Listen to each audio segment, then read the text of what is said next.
Hi everyone, welcome back to the Enduring Gifts of Marvin Gaye YouTube channel. That's the easiest way for me to say what it is, right? This is an accompanying platform to the Enduring Gifts of Marvin Gaye podcast, which you can find on all of your major podcast listening sites. Namely, let me spout them out too. So Spotify, Apple Podcasts, and what else do I say? iHeartMedia. Those are the three biggest ones that we're on. So go ahead and take a listen. The podcast is wrapped up, but we did basically, guys, I guess what I see this is that I'm doing here is a continuation of my podcast because the episodes of the podcast would be focused on a song of Marvin's and we would deep dive. And that's exactly, I guess, what I'm just pushing a random, give it to me. I'm flexing for y'all fools. Just kidding. I don't mean to call you fools.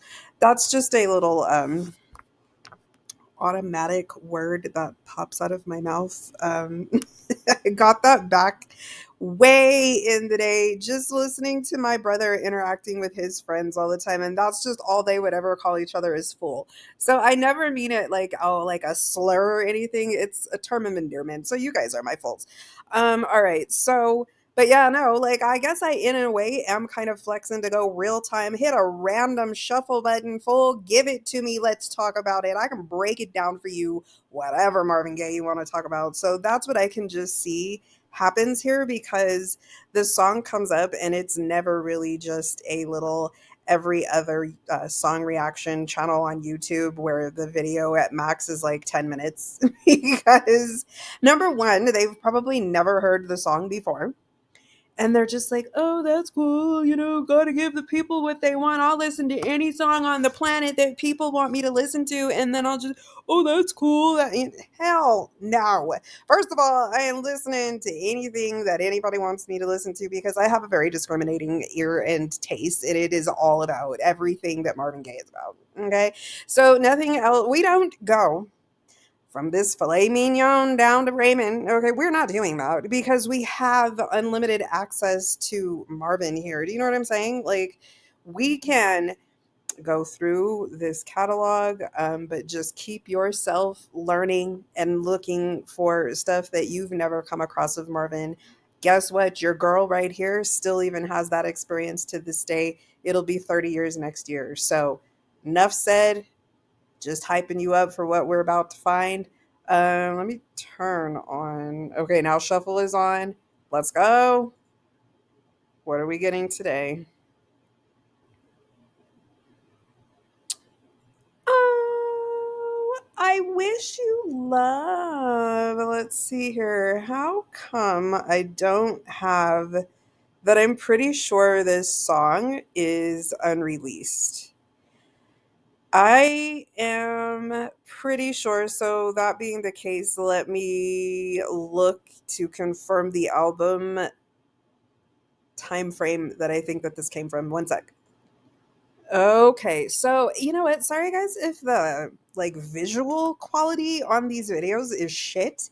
I saw that on what we uploaded yesterday. It's like, damn, did this record in 144p? Because like you guys can barely visually see what the hell I'm looking at here on the screen. But okay, so I just searched out the Motown unreleased 1965, totally dedicated to Marvin Gaye project that they came out with. Let's see if there's a year. Let me see here. 2015, it looks like it may have become, yeah, released on December 18th of 2015. I think that I Wish You Love is a part of this. So let me. Yep, there it is. Okay, I Wish You Love. Yeah. Oh, it's just so beautiful, right? Let's just listen. Let's just get started. Okay, I started it at the beginning. So much. Okay, I've realized too I can't try and talk while this song is playing because you will absolutely not hear me. And in editing, I can't separate it out to bring the music down and me up. So, no, I somehow started this one right away instead of my normal little silent intro. But let's go full screen.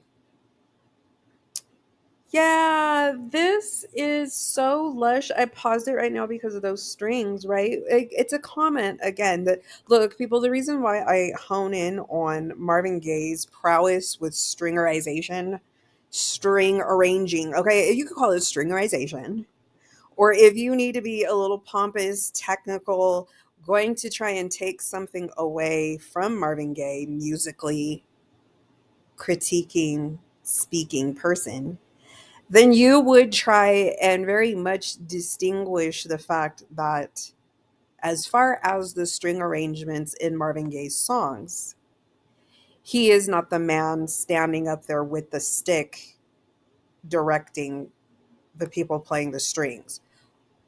Is that the string arranger?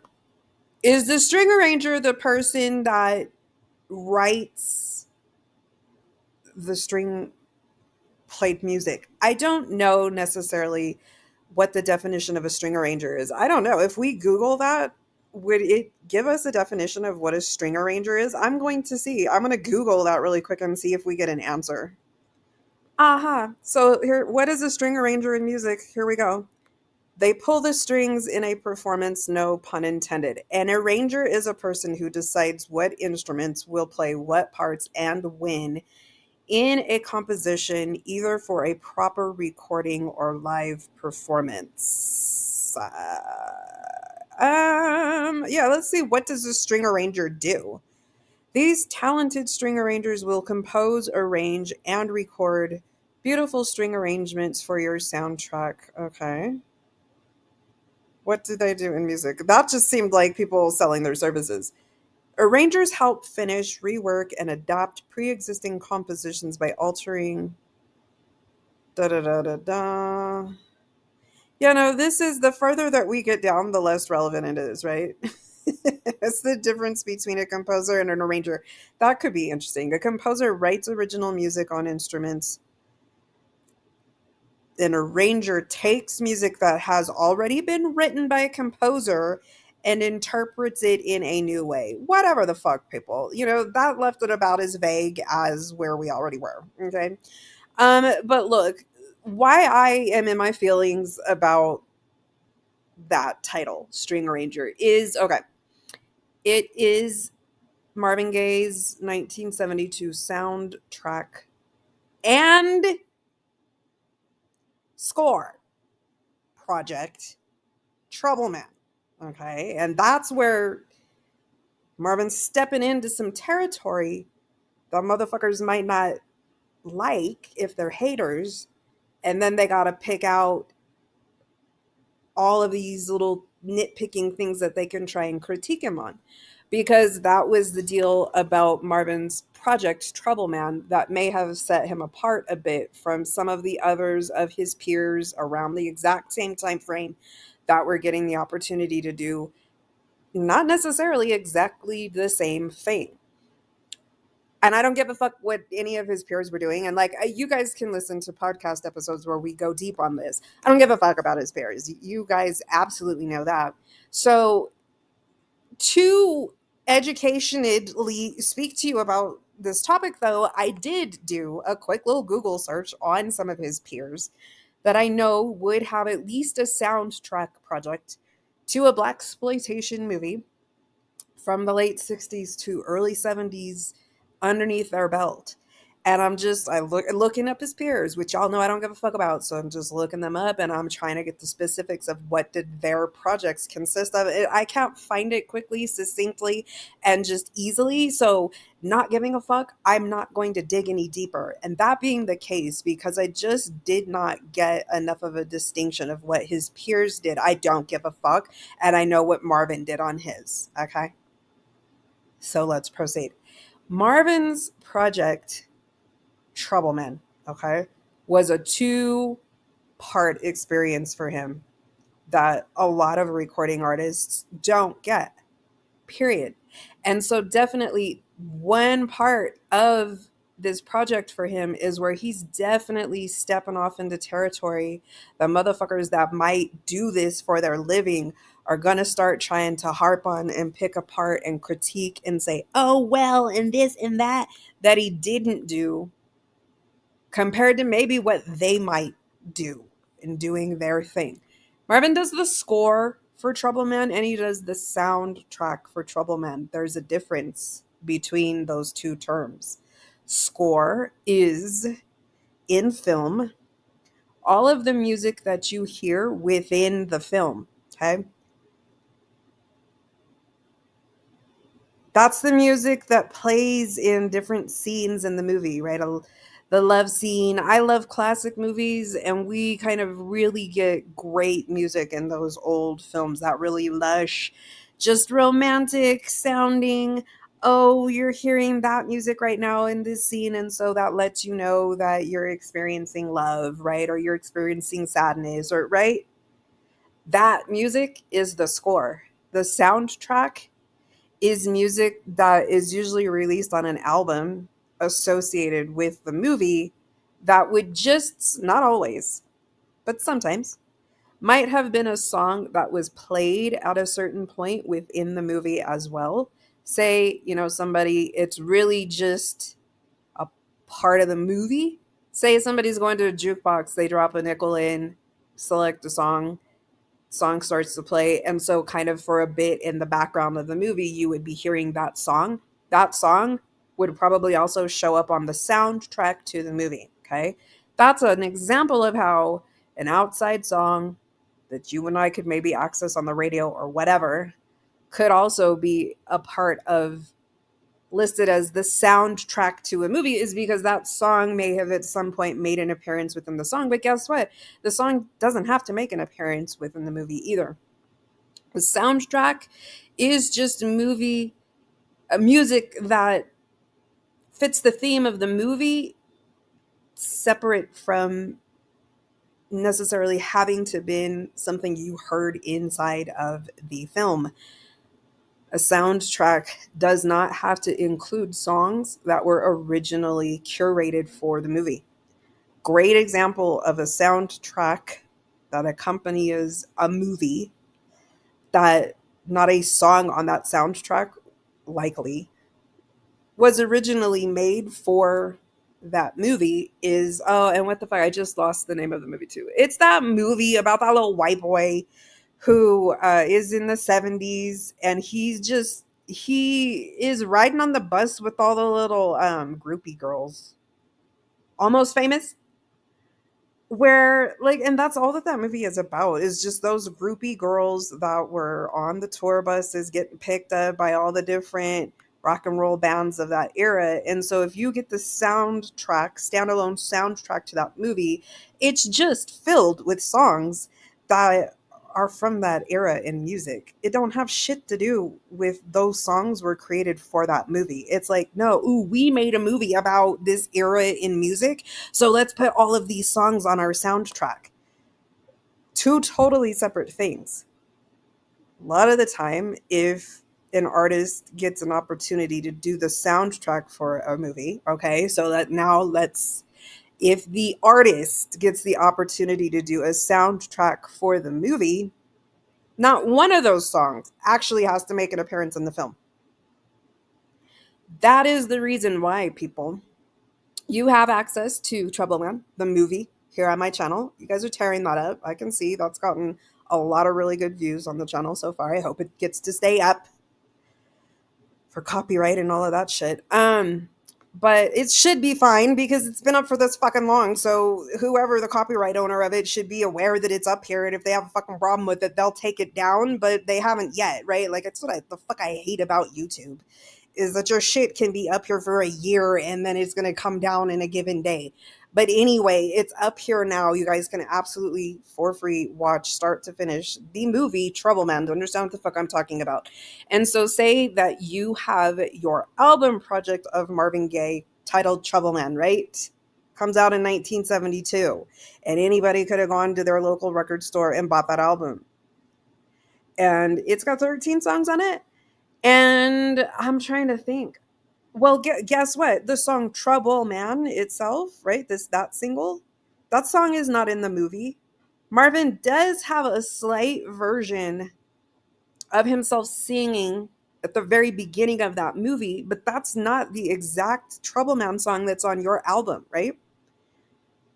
So, really, what could be confusing to you, not knowing the difference between score and soundtrack, is that you have your soundtrack album of Marvin's titled Trouble Man, which is just an album in his overall catalog of albums that he did at Motown. It's the thing that got released on him in 1972 in his total catalog timeline there. And that music on there is Marvin Gaye being in the studio writing songs. And what is it capturing? The vibe and the feel of the movie Trouble Man. I'm trying to think if there is a song on that album that actually is in the film. I don't think so, people. Honestly, I don't think one of those songs on his album is within the film. Okay. So that's kind of confusing because you could get really excited to get your hands on the movie Trouble Man. You push play and you're like, yeah, I can't wait. Finally, I'm going to hear all of these songs on Marvin Gaye's album. I'm going to see this movie and I'm going to hear where they hit in the movie and they don't, right? And you're like, well, because you might have been confused ever. We learned this. It was through the process of the podcast episodes that we did focusing on the Trouble Man project that we really got that distinction of what is the difference between a score and a soundtrack. And we really learned it's like a soundtrack is just all the music that accompanies a film fitting its vibe and mood. They don't have to be songs at all that were written to do anything with that movie. They could be songs from history that just is like, oh yeah, that song would, go good with the vibe of this movie. Let's put it on here. Or it could be a song that was originally written for the movie, but you didn't hear it in the movie. Or look, it could be a song that was originally written for the movie and you hear it in the movie. Okay, so the soundtrack is a more complex thing. The score is not so much. The score is the music that you hear within the movie. Guess what? Most motherfuckers that could have been doing their thing music wise with blaxploitation film around this same time as Marvin Gaye, I could not quickly, succinctly, and easily tell if they did both a soundtrack and a score. I highly don't think that many did the score also. That's why people start kind of wanting to get that's being a hater, right? Isn't that a hater? That's a hater when, oh, all of a sudden, why are you doing this, right? And so, though, if you are, now this is totally my vibe and my tone of voice and my attitude on you. And so I'm going to pick apart every part of this thing that though you did it, you didn't, right? And so that is where, if there's discussion that you can find kind of critiquing that Marvin Gaye wasn't the actual arranger, the string arranger of the music that he wrote for Trouble Man, the score, the music within the film, they need to be real making sure you're clear that, yeah, well, whatever, like he wrote it, but he didn't arrange it.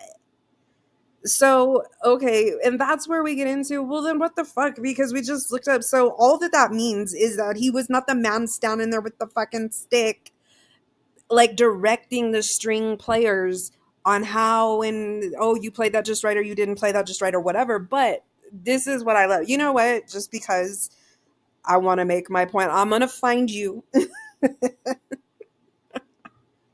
I got to keep talking to you to explain why I'm about to find you something that I'm going to play.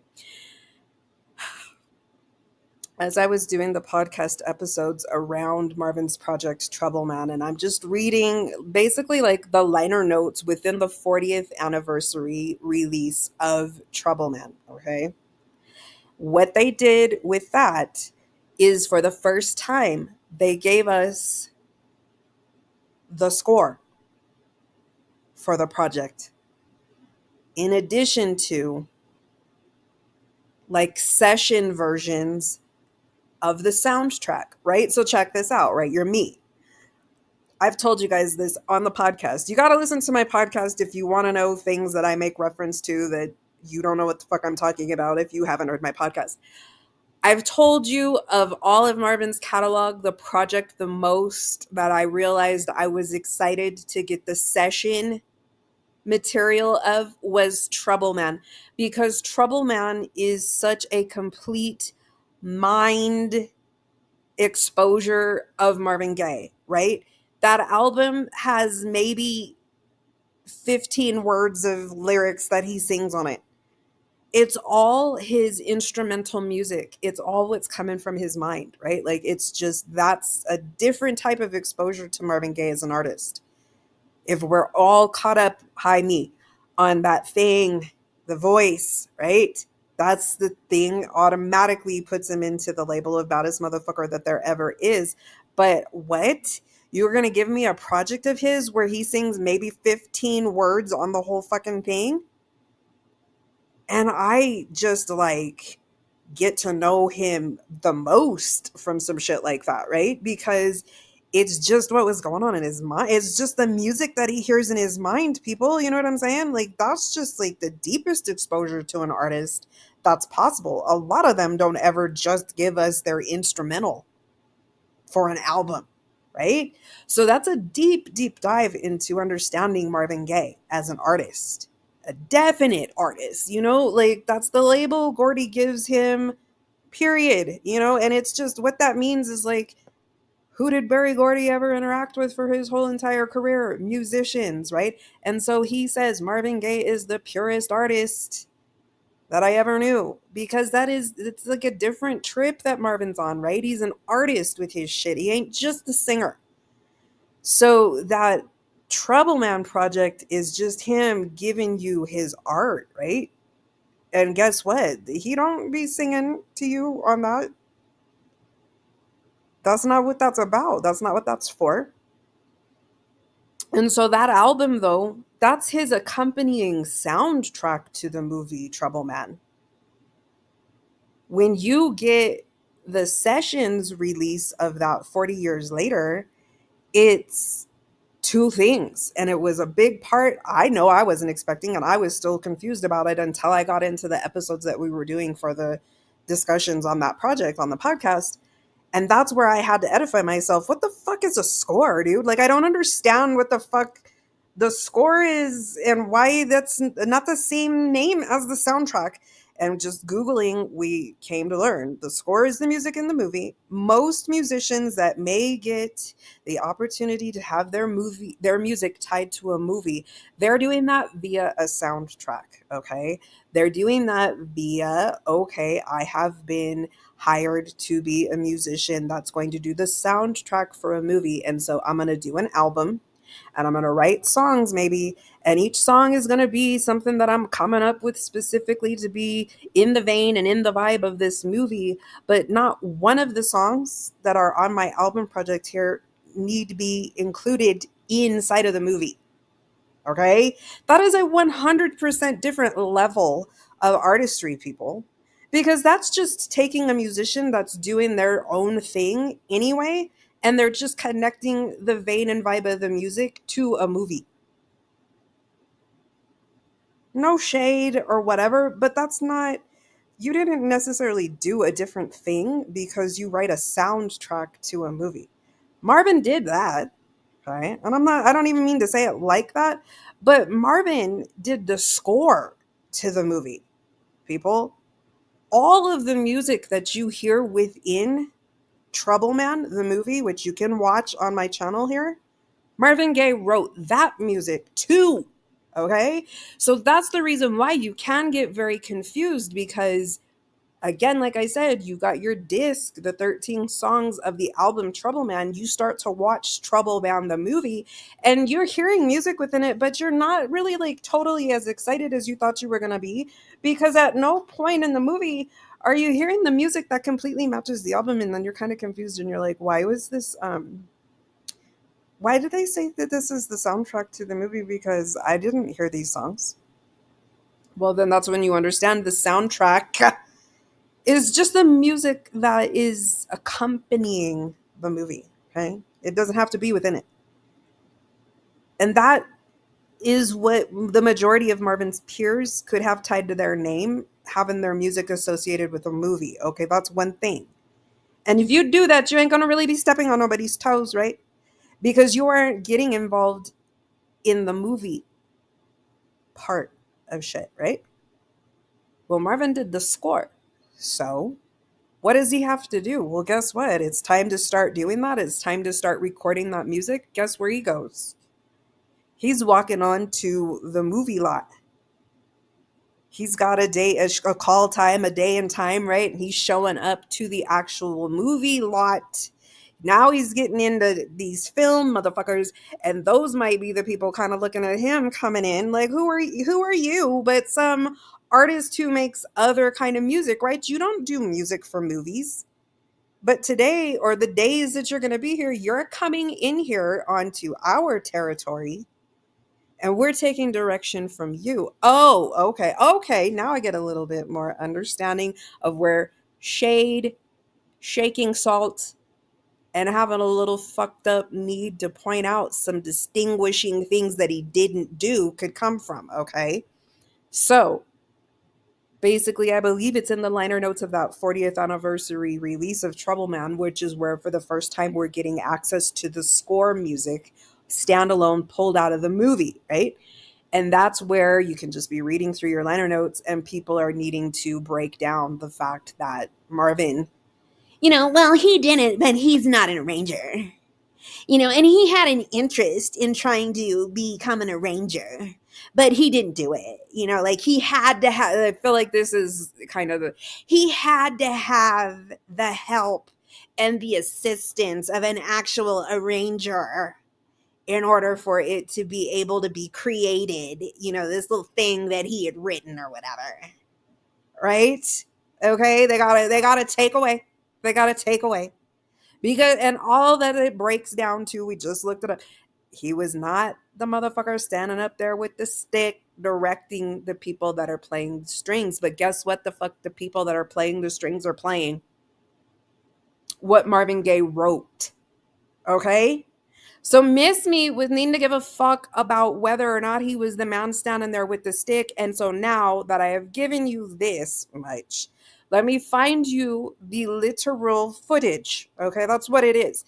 And it's from this 40th anniversary re-release of Trouble Man that I'm telling you. Of all of Marvin's projects, I'm most excited to get exposure to the sessions of the Trouble Man project because it's so much just the music of Marvin's mind, right? It's not the music of his voice. And I want to know, like, what did each of these 13 songs sound like in an original scrapped version or whatever, right? And so you can go, and I still physically do not own this disc. I have never made the purchase of this. Okay. But you can, we all have complete and total access to it. I'm going to pull that up too. I'll show you. I believe it's here on YouTube. And you're going to see like how much music there is on that because we get a whole bunch of shit, people. I believe they like, you know, fine tune and up the ante on the quality of the original 13 songs released album from 1972, right? Whenever they do these super duper triple dipple double deluxe re-releases, they always improve the sound quality of the original project, right? But then they also give you the shit from the vault. They give you the stuff that didn't make the cut, the sessions. So we get that as well. But then for the first time, we were also getting the music that was the score of the movie pulled out of the movie. So now you don't have to just watch the movie to hear that music that's going on inside of it. You have that also stand along on this project. And I was confused as fuck. I didn't understand it because I was listening to the score and I was like, well, what the fuck? It sounds so different than the soundtrack. And it was just like, why on earth? Wasn't this included on the project that came out in 72? Like it was like this. It's like, damn, Marvin did so much music for this project. Why the fuck did we never hear these score songs before? And what I realized is because, well, Marvin wasn't making that music to be an album. That music, by definition of what a score is to be inside of the movie. And guess what? We kind of figured this out too through the process of the podcast episodes is that he didn't, and him and Motown didn't necessarily have the rights to that music. And that's what made it so fucked up and hard for them to actually provide the score on that 40th anniversary release is because this is how that worked out. Marvin went into the movie theater studio lot movie theater, the studio lot. It's on the fucking, what is the movie? I feel like it's released through it's like a Universal Studios release movie or something. I don't know. But you basically see that at the very opening of the movie, right? Any movie that you watch, very first thing usually that you're seeing is like whatever movie studio made that movie, right? So whatever movie studio made that movie, Marvin went to their movie studio lot out in Hollywood, right? He had to be out there in Hollywood. He had a call date and time, and he brought his ass out there and went to their little movie lot to go work with their movie score recording artists, right? I bet you even artists that record movies like that feel a little uppity, right? To artists like Marvin, right? Like, oh, they make music for movies, right? And so they could have even been feeling like, who's this dude coming in to direct us? That, he doesn't do this. All right, hold on. I'm going to tell you what studio released Trouble Man because I'm playing it right now. Trouble Man. I put my little intro. Okay, here we go. It's a JDFB production. Maybe I missed it. Let me go here. That's the maybe that's the first thing. 20th Century Fox. That's okay. 20th Century Fox is the movie studio that made this movie. So that's where he goes. He goes to their studio lot out in Hollywood because he's going to come and work with those musicians. All right, there's footage. This is happening. Marvin's with them. He's making the score. Well, you're going to see who gives a fuck if Marvin wasn't holding the stick. Oh, the man that's holding the stick gonna be doing every fucking thing that Marvin says to do. Okay, why the fuck does Marvin need to be there then? If it's so important for us to understand that he wasn't the man, holding the stick, like we need to know that, right? So important for us to know that because that means that he wasn't the arranger.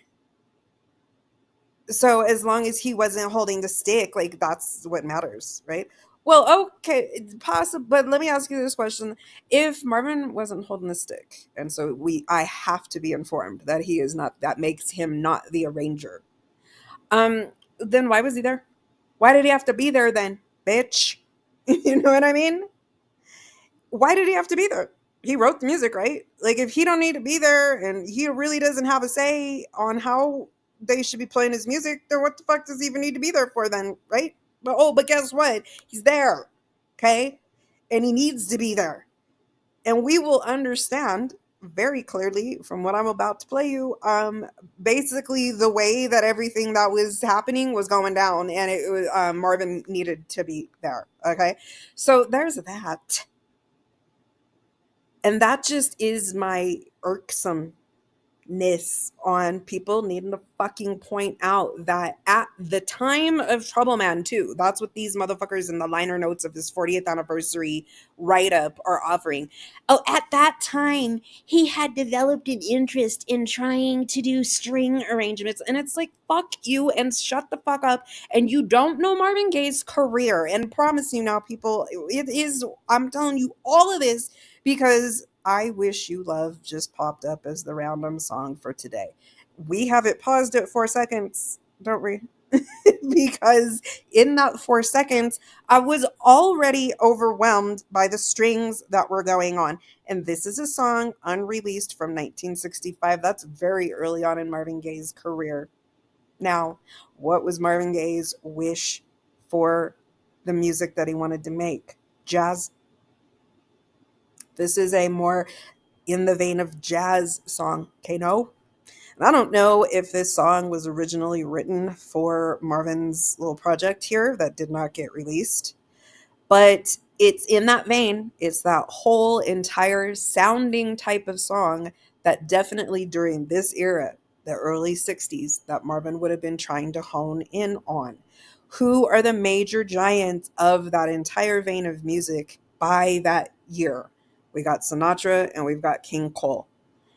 I would say dominating and just kind of very pop, very successful, very everybody knows them, right?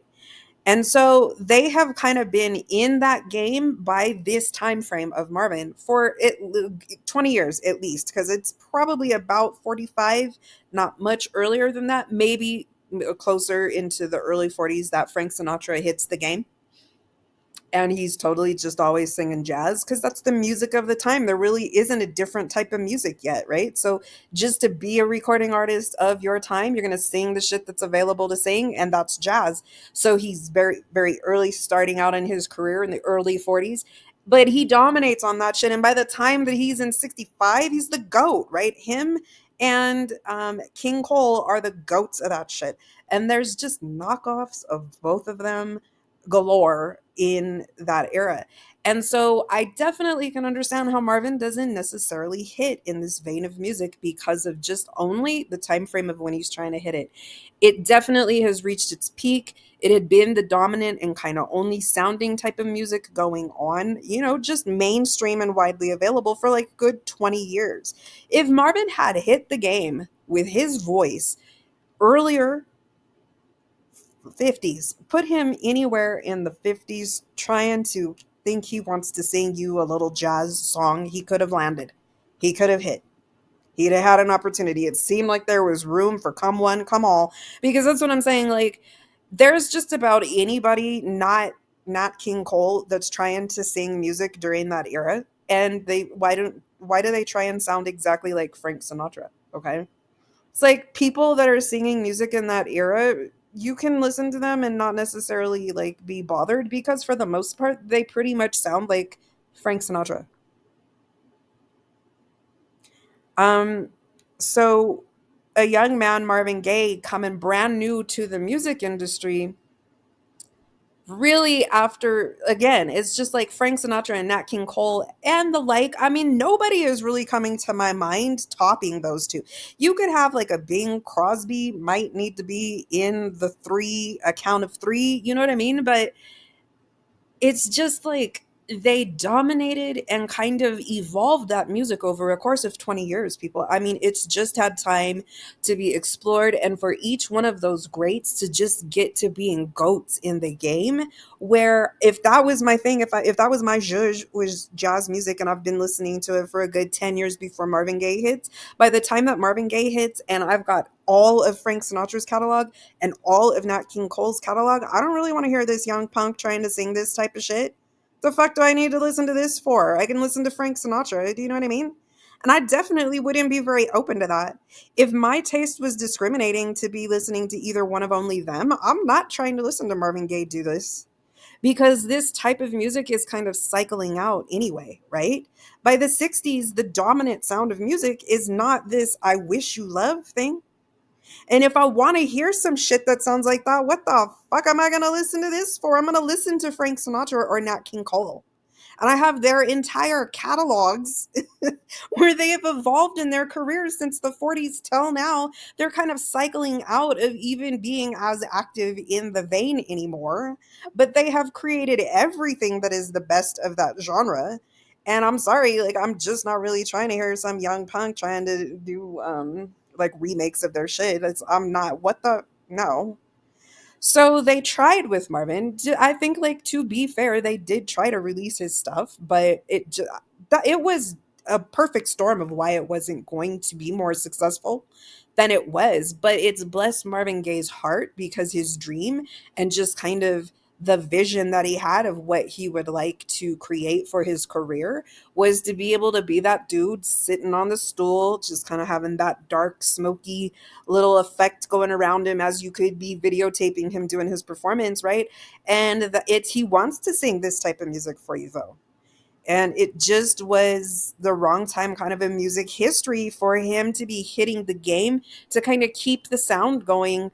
You got the Beatles and shit, right? Like that's just the new sound of music. It's like you turn on the radio anymore at this time and you are not primarily hearing this music anymore, right? Like you got to change the dial to find a station that more focuses on that versus kind of right until this time in music, it is what there is to hear. You turn on the radio. So, okay, that's all of this, but I get pissed off out of my mind, people, obviously, when come 19 fucking 72 and how long Marvin Gaye has been immersing himself in very strongly understanding exactly what he would like the strings to sound like in his fucking music. And I think that very much, I have mentioned this many a time, in this era right here of 65, this song, I Wish You Love. Let's listen to the strings in this song. And I gather that since kind of Marvin Gaye is the person at Motown making this sounding music, he does have a good knowledge of it. Oh my fucking goodness. The very first album, The Soulful Moods of Marvin Gaye. Now I'm going to go get my liner notes to that because, okay, 1961, The Soulful Moods of Marvin Gaye. Isn't that the name of his very first album out of the gate? Anyway, think you maybe saw this information on the album jacket at some place. I have no idea. I don't have the actual vinyl, right? But I have it on disc. And when I take out the little paper in my disc, there is a little write up on him. And I feel like possibly them crediting him with arranging strings is on that little write up on him. Regardless, he hits the game in 1961, giving a jazz album. He's versed in the music, right? It's what he's growing up on, studying and listening to his childhood. Now he's in his, 21. It's the music that he's been listening to growing up, right? You or me, and you listen to Marvin Gaye, and I can't dissect what I hear in the music for you, I guess you could probably say that I might have a good knowledge of strings too, bitch, because I listen to his music like this containing strings all the fucking time.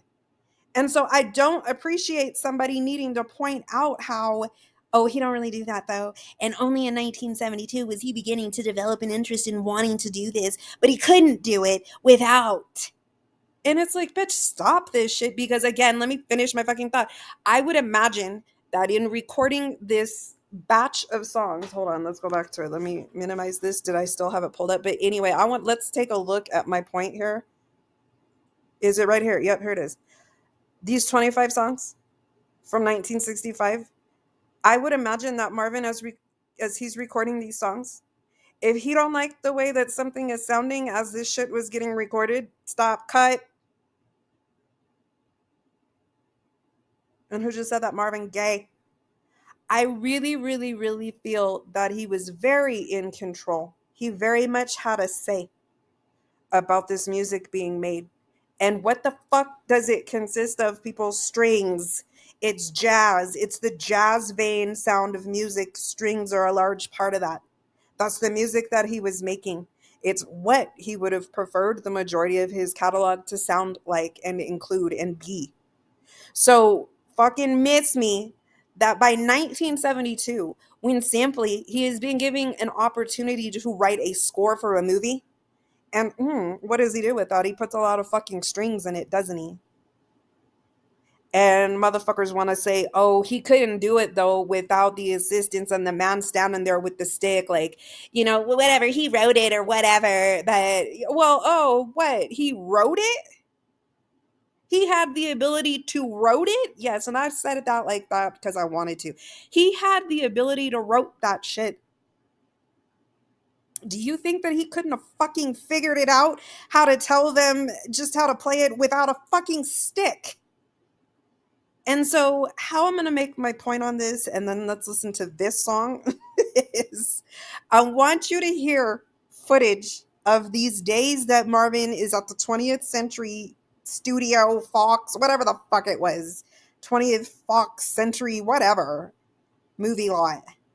And he's standing there and he's working with these fools, okay? So let's record this shit. And yes, man right here with the stick, you got to be standing there playing it with the stick for them. But guess why I'm here? Is because I need to be. Is because I wrote this shit. And guess what? Let's just think, if I wrote it, guess what's going to happen? I'm going to know if you're playing it the way that I fucking wrote it, okay? So I don't write it because I could hear it in my mind. I could hear what the fuck I was writing, right? In my mind. And so y'all motherfuckers are going to bring to life what the hell was going on in my mind. And guess what? That being the case, if this is my intellectual property, I'm going to be able to fucking tell if as you're sitting here playing it, you're playing it right, bitch. So yeah, you could be standing there with the stick, my man, but you are actually the one that doesn't need to be here, because I will be able to tell these fools if they are playing this shit according to the way that I wrote it. Get your life together on needing to point out the fact that I ain't standing here holding the fucking stick. And this is what we learned throughout the course of learning. What is the difference between a soundtrack and a score? And what is the difference between hiring a music artist to write the score for your movie that doesn't only write scores? Okay. What is the distinguishment of hiring Marvin Gaye to write the score for your movie Trouble Man? He is labeled as the composer, and 90% of composers are not also the arrangers. Get the fuck over it. So let me let you hear Marvin interacting with the man with the stick as they are recording the score for Trouble Man. Okay, here this is available in YouTube. Marvin Gaye 40th Anniversary Expanded Edition. 41 tracks, people. It's a lot of fucking expanded edition, right? We don't usually get this much music of Marvin's on an expanded edition. There were 13 songs on the soundtrack. You're going to be confused as fuck as why there is all this music. If you don't understand that one part of it is the score, the music within the film that had not ever been standalone released before. Let me finish a thought that I started before, which was explaining the way that I'm pretty sure that Marvin and Motown did not necessarily have the rights to that music, the score. Because who was the film owned by? 20th Century Fox. Isn't that what the fuck they're called? And so they obviously are keeping the masters, let's call it, of the score. And I believe that somehow Motown may have been able to have their recording equipment in there as well, because somehow some type of a version of the music that Marvin was making with these film musicians was in Motown's possession in their vault. But I think that what it was is all of just the raw material, all of the actual, just the live session material of Marvin being there on that studio lot working with those musicians. And that's just the raw material, people. That movie gets made, that movie gets edited, and the final exact music used within that film, I believe, becomes chopped up, sliced, and diced, condensed from this score batch of music that we receive here in this 40th anniversary expanded edition. Because while we may have a track, any one of these here that's listed, let's see, I don't know kind of where it might be, like right here could be a song from the score. Okay, and see how it's 2 minutes and 3 seconds. Say that there's a scene in Trouble Man where this song right here is the music that we're hearing in the environment, in the, aura of what's going on in the scene in the movie. Well, we don't hear it for 2 minutes and 3 seconds. We might hear it for 40 seconds, if even that long, right?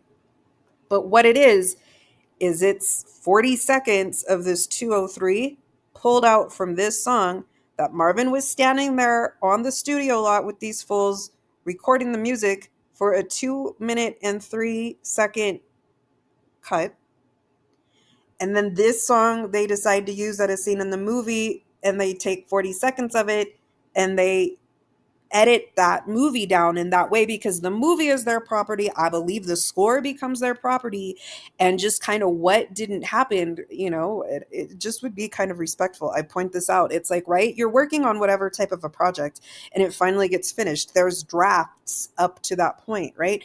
And so what's really helpful is if we're working on a project and I'm working with your company and everybody's contributing whatever to the final project, the final product gets done, and there is now a final copy of the final thing that was submitted and that's going to be used going forward. Well, out of respect, it would be really respectful of me to give you a copy of what the fuck the final thing was. Because just because you were working on it all along, if I am the final person that puts everything together, and so like everybody's handing their shit to me and I'm putting the final thing together, and now boom, Like, you gave me 10 drafts of your thing, and it's finally, we decided whatever was going to be the final draft of your shit that we decided to use. Well, just because you might have 10 copies of all of your 10 drafts, you don't know exactly the way that we even may still have tweaked and edited your shit to be the final thing that's in this final version. Well, if I don't give you a copy of that, you obviously probably kind of pretty much do have your own copy of it, because if you're keeping your own fucking records, then you have your 10 drafts that you submitted to me. But say I took some of draft 7 and most of draft 9 and 10, and that's what I final put together in the final product. And if I don't give you a copy of just the very final product, well, then if you want to replicate what's in the final product, you're going to have to read word for word of what is in the final product and go through each of the previous drafts of your shit and see, oh, this is the sentence I gave to them in draft 7. And then they took some of what I had in draft 9 and put it right in the same sentence with draft 10. And that's my portion of this project. But fuck. Yeah, I mean, I could put it together from my own shit, but damn, y'all edited and twisted it and, converted it so much. It would be just helpful for me if you could give me the final copy. That's exactly what the metaphor is for this score. Marvin went to the studio. They create 2 minute and 3 second songs, 2 minute and 2 second long songs, 6 minute and 38 second long songs.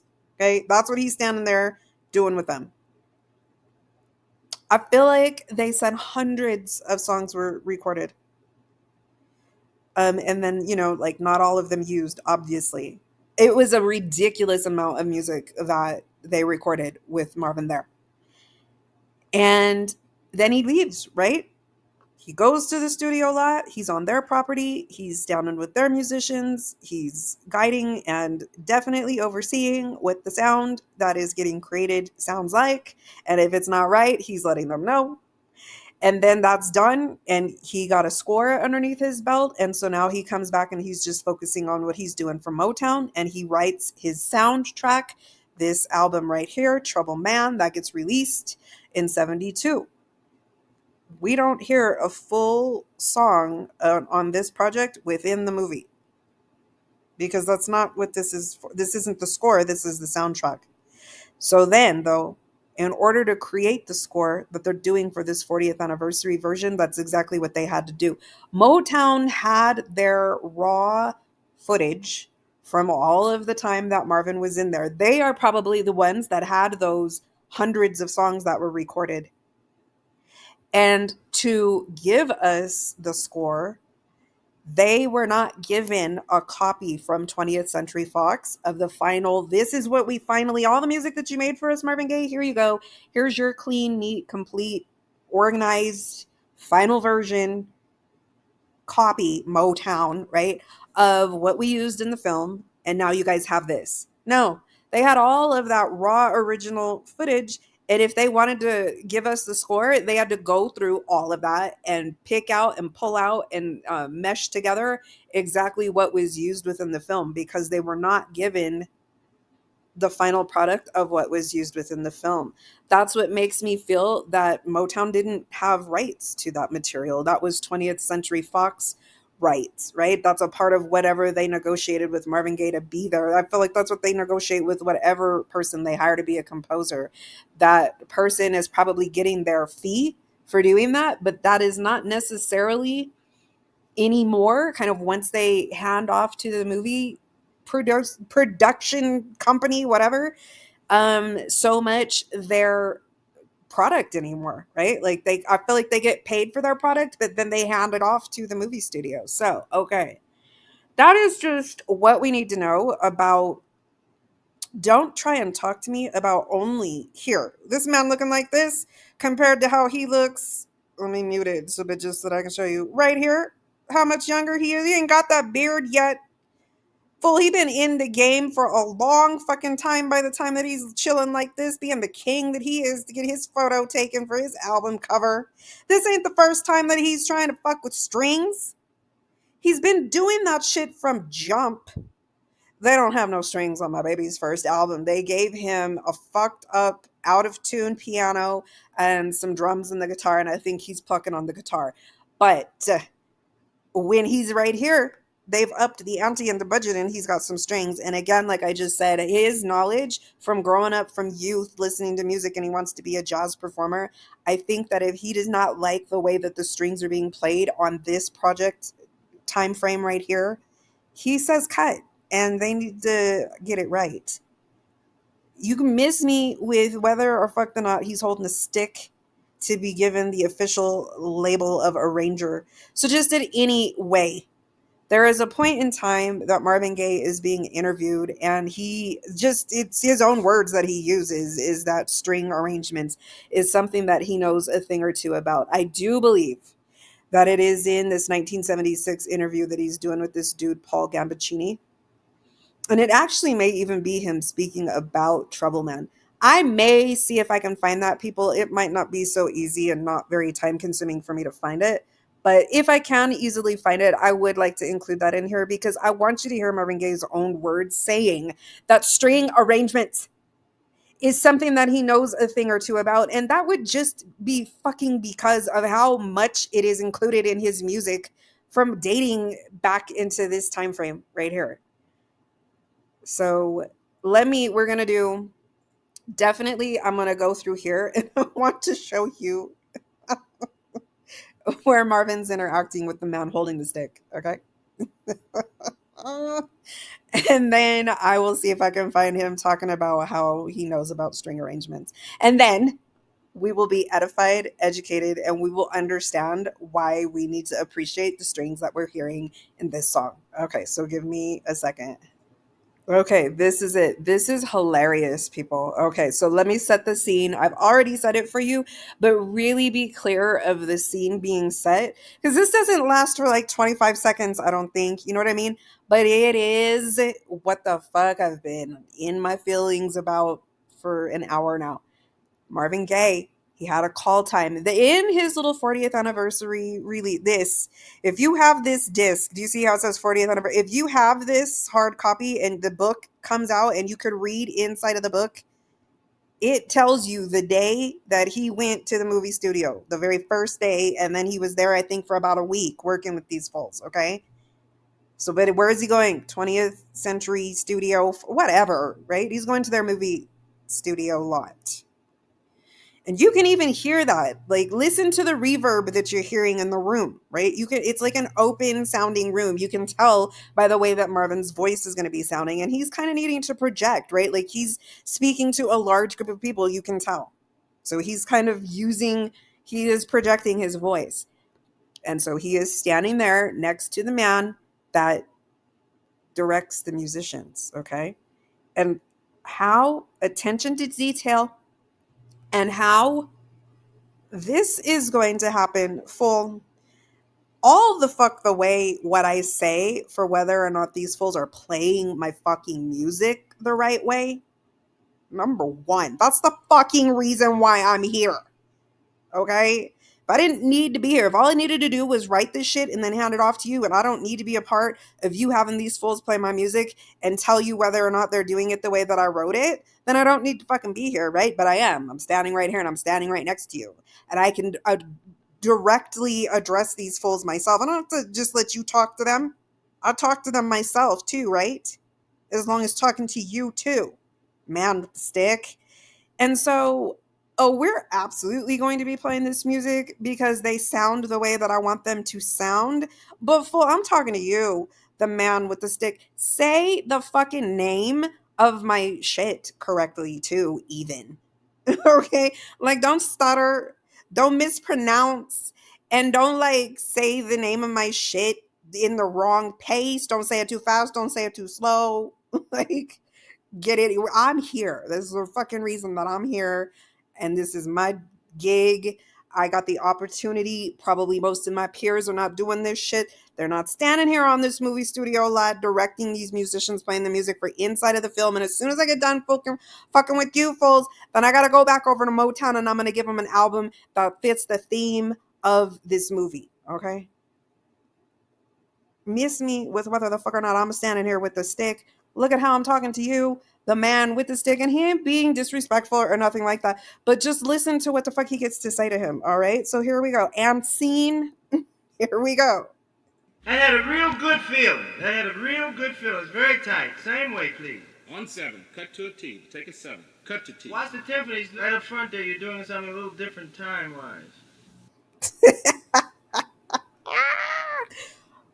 Wow. Oh, whoa. Damn, Mark. Oh, wow. Okay. Check it out. Fool, did you just. Marvin just read on a level that I didn't even understand that he was reading this fool just now. Fuck. But that's what I'm saying. Like, don't stutter, fool, when you say what the fuck the name of my song is. Because when you do that, you're already fucking up the time. Did you hear? What? Let's hear it again, full, because Marvin read on a subliminal level that, oh, damn, Marvin, was it like that?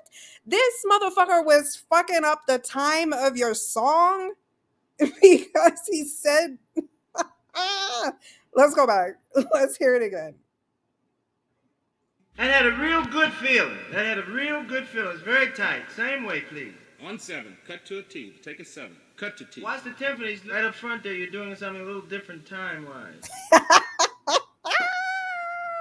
Stop. Y'all fools think that I be saying too much about Marvin. He read this motherfucker that you're fucking up the time of my song, fool. Before what music have we heard yet? We will not need to get a copyright claim on that shit, full, because there was a fucking music being played yet, and he was already fucking up the time of the song because he stuttered when he just now told these fools what they were getting ready to play. So Marvin needed to be there. And this was the attention to detail that was getting paid by Marvin Gaye when he was at the movie studio, like having these fools play his song. So miss me with talking shit about how in 1972, when he was standing there doing that shit right then and there, that was the beginning of him having an interest in starting to dabble in knowing how to do anything with the sound of music of his, including strings. Fuck out of here with that.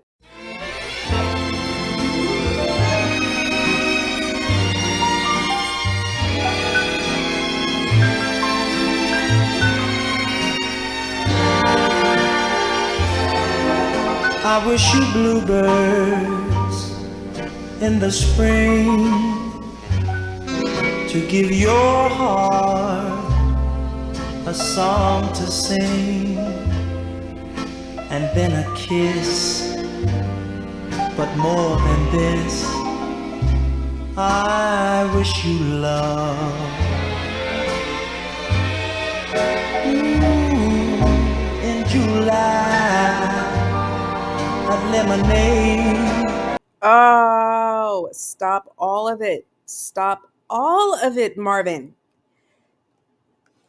This song, I swear to you people, like if I was on camera right now, you would see me start to cry. I never listened to this song without crying. Marvin, he's already done it several times. It's just the ooh. It's just, this is what Smokey Robinson offers. You are so welcome if Marvin Gaye sings your fucking song full, because he makes things come out of it that you didn't write that shit for. That's even the fucking reason why it's like, miss me with the fact that 90% of the music from this era of Marvin's career he is not necessarily writing. And that's what Smokey Robinson says, is like, he don't give a fuck. He writes a song for Marvin. Marvin has a call time to be at Studio A in Motown, and he says Marvin is always late to where the door is hitting him on the ankle. You can just visualize that, right? It's like, what, you're running in, you're late, you had a call time, it was like 25 minutes ago, so you're rushing in the door and the door is slamming you on the ankle. Longevity of a song and the impact of a song is sort of like a 50-50 in most cases. See, in most cases it's a 50-50, because if in fact you write a song and you give it to someone who is incapable of delivering it, then the song suffers. If you write a song and you give it to someone who is capable of delivering it, then I'll use Marvin Gaye as an example. When I used to write for Marvin Gaye, okay, I would write a song. I would either collaborate with my guitarist or someone else sometimes to write a song for Marvin Gaye or whatever. I loved working with Marvin Gaye because Marvin was always late. When he came in the studio, he came in there running. The door was hitting him on the ankle, you know what I mean? However, he was my brother. He was a really good friend. We were very, very tight. And if I got to the point where if my session was going to start at 8, I would tell Marvin it's going to start at 6:30. So he would be there by 8:30, you know what I mean? However, I didn't mind that because when he came into the studio, he never heard the song before he got there. I would sit at the piano and show him the song, or else play the track and show him the song. And he would proceed to what I call Marvinize my song. He would sing it in a manner in which I'd never imagined singing it. You know, when I wrote it, I'm just singing, I'm just writing a song or something, you know. And I'm not imagining all the things that he's gonna do vocally to my song. So he would come in there and Marvinize your song, which now you got a song and you got an interpreter who adds another kind of life to what you've written. That's Marvin. He's rolling in late, but so he's not going to have an hour or two to sit with this song before he's got to just be up on the mic with it. But that's what Smokey said. It didn't fucking matter because this is Marvin Gaye, bitch. It's a different level, the baddest motherfucker of all time. And it's talking about that because of his voice. So when he's about to lend you his voice to something, that's what Smokey said. It's like he would bring this song to life and do things with it, with that thing singing on it. Smokey couldn't even have thought that his shit should have sounded like that. You're welcome that Marvin touches it. So just because I need to pause and play within the song, I will do that. Like, I just have heard him do it about 3 times as I'm paused at 46 seconds. But there is definitely a play where he just, people look at him roll it. He just rolls around with that thing, and it's too beautiful. So that's what we listen for in this song. To cool you in some leafy place, I wish you health and more than well. I wish you love. My breaking heart,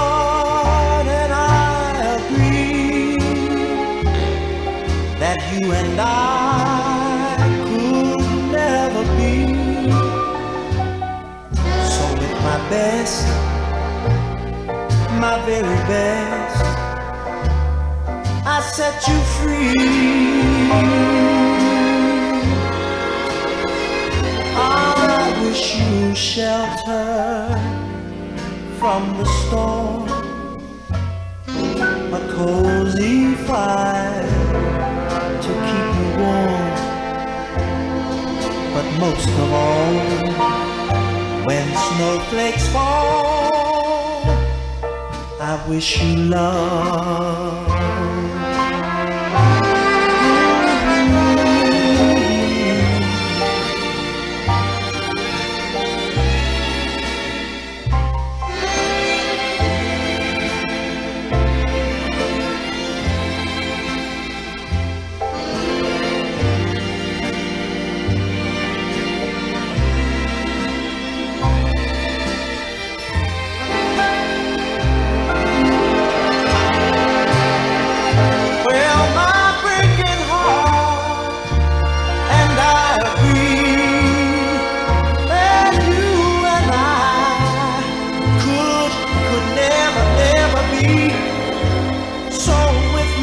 Okay, all right. Definitely what I love about examining this time frame of Marvin's career is, okay, so we've already got the backstory, right? And so it's 65 and Frank Sinatra is the GOAT. Nat King Cole is the GOAT, and he passes away even in this year. But Marvin grew up on their music, so you know he's 20s, early 20s, but that's the music of his time, right? That's the music of Marvin Gaye's lifetime. The 20 years he's got, that's the type of music that he's been listening to. You know why, people? Because he's making the music of the Motown sound. That shit didn't exist before these fools came through and did that. They were creating a new sound of music, and it's just that Marvin's the goat at that shit too. Like at some point, we're going to be listening to "Ain't That Peculiar," "I Heard It at the Grapevine," whatever, right? And that's brand new music of the time. Fools haven't been doing music that sounds like that before that. That's Marvin and his peers creating a sound, okay? So he didn't grow up hearing fools singing the music that he's making. When he's making this vein of music, he's trying to emulate his, what is it? The who inspired your music, right? Like who are the people that you grew up listening to? These people right here, and I want to make music that sounds like them, and so I'm giving it a try. But guess what? Why would I have a ton of confidence in doing that? And why, especially when I do release a few projects like that and they don't sell very well, why would I have confidence that I can sing this type of music, right? I think if anything, bless his little heart, that probably is this kind of a plaguing thing that looms over him a bit, even to be heard within these performances.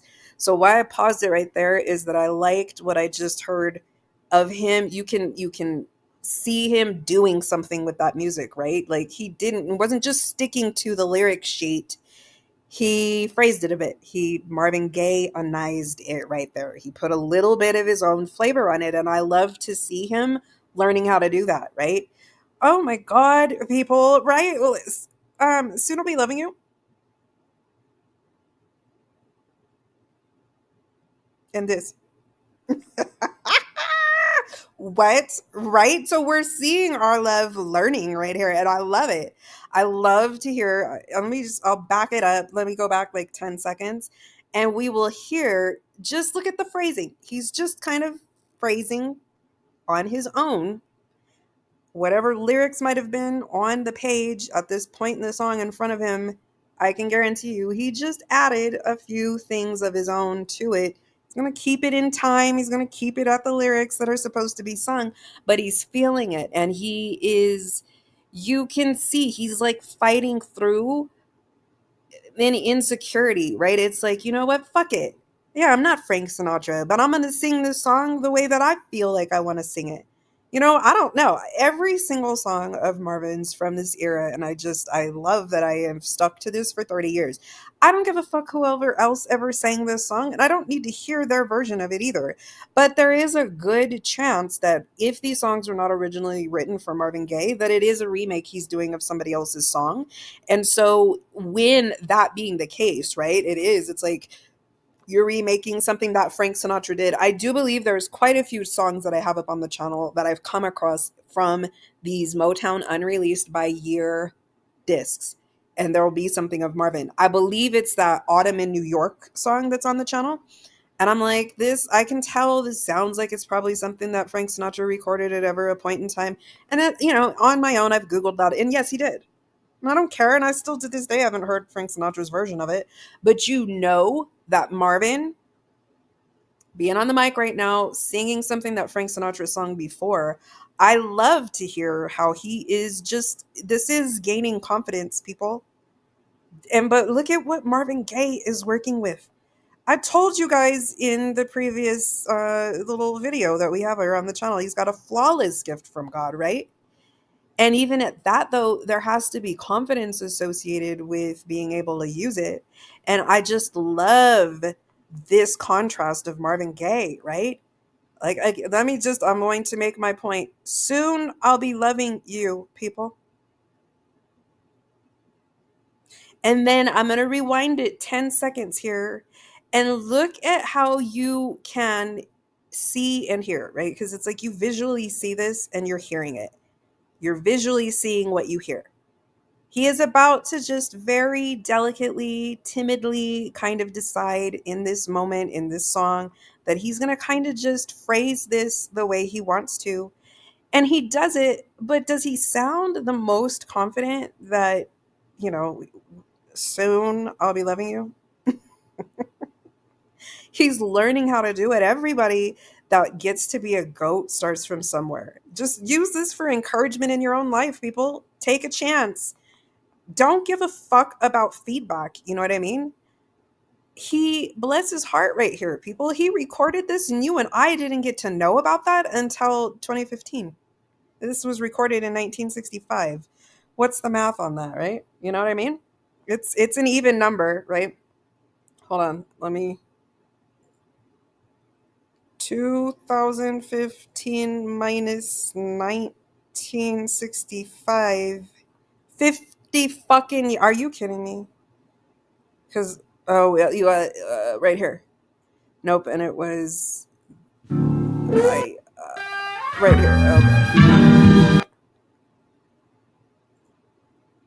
Yeah, 2015. 50 years later, people, this is my point. Don't give a fuck about feedback. Don't give a fuck about likes. Don't give a fuck about subscriber numbers or whatever. You know what I mean? It's like you do your own thing.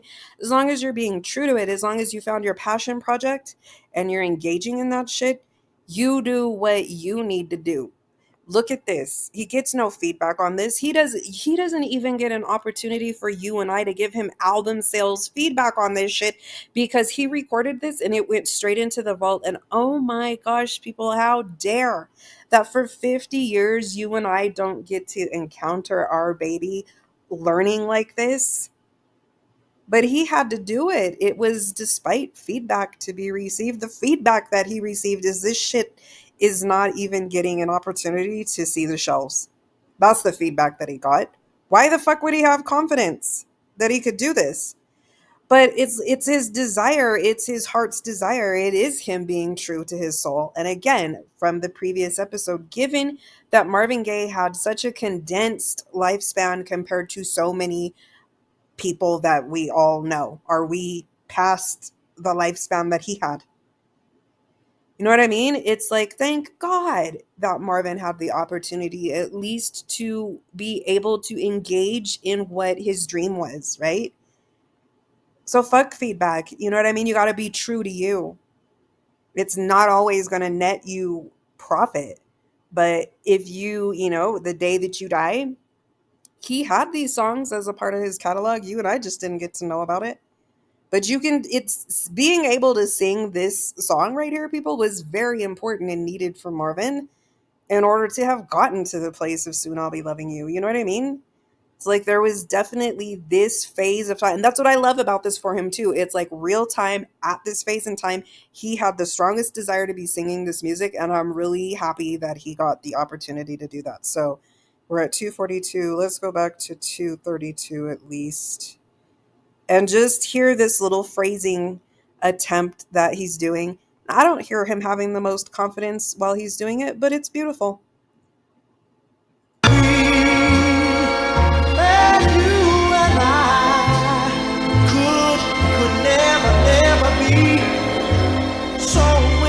Best, my very best, I set you free. I wish you. If I wasn't listening to this song, dissecting it every few seconds with you fools, I had started listening to this song 2 minutes and 50 some seconds, 57, because I started the music right away. I am crying when he just now did that. There we go, baby. Yes, Marvin. That's Marvin Gaye right there. And not every motherfucker can do that, right? Did you just hear how he rolled that? Oh my gosh, it's so beautiful. And it makes me cry every time I hear it. So let's go back on that too. Actually, let's just come back to 232 again. I'm going to actually come to 230. And I want to hear again just that little first dabbling. What did he say? Like, he's just flowing around it. He's feeling it. But then nobody can do that. And I just massacred it. So, yay for you, Marvin. And I agree that you and I could never be. So with my best, my very best, I set you free. I wish you shelter from the storm, a cozy fire to keep you warm, but most of all, when snowflakes fall, I wish you love,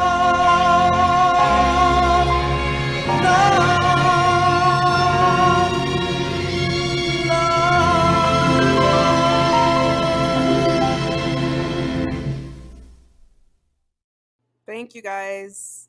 Like and subscribe. We'll see you soon.